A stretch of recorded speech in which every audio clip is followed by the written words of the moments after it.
Delivery po, ma'am. Kanino naman galing yan? Hindi mo ba ako pipicturean? Hindi na po, ma'am. Alam po na nagpabigay niya na i-deliver ko po sa inyo. Ha? Paano? Nandito ba siya? Sige po, ma'am. Salamat.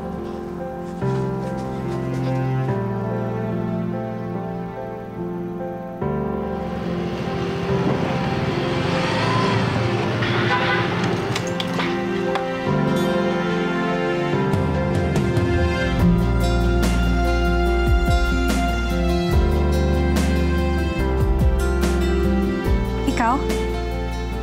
Sa'yo galing to? Yung tsokolate, yung mga bulaklak, galing din ba sa'yo yun? Sana nagustuhan mo. Ba't mo naman ako bibigyan nun? Wala lang. Deserve mo kasi. Pero buti ka nga, no? Kasama pa rin nanay mo. At least may nag-aalaga sa'yo. Ako kasi, maliit pa lang ako namatay na nanay ko eh. Tandaan ko noon, nagkaroon siya ng malubhang sakit. Makalipas ng ilang taon, nag-asawa na ulit tatay ko. Kaya mula noon, kay kuya na ako tumira. Siya na rin nagpaaral sa akin mula high school hanggang college. Pero syempre may pamilya na yun eh. Hindi na niya kinaya na supportahan ako sa pag-aaral ko. Kaya huminto ako sa pag-aaral. Ito, nagtatrabaho.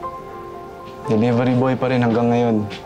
Alam mo, kahit hindi ako nakatapos ng pag-aaral, ang importante, sipag, tiyaga, diskarte, at higit sa lahat, pagtitiwala sa Diyos na hinding-hindi niya ako kaya pabayaan. Ready ka na? Yan. Yan! Dahan-dahan na, okay? Lagay ko lang muna to, Okay lang ba? Yan. Yan. Okay ka?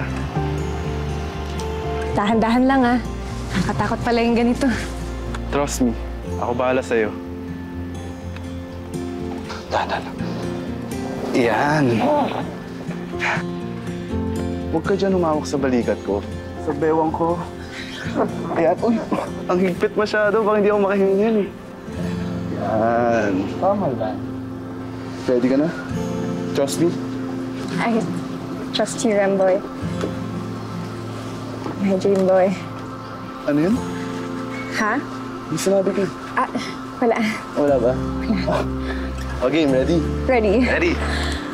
Okay. Hawak ka lang.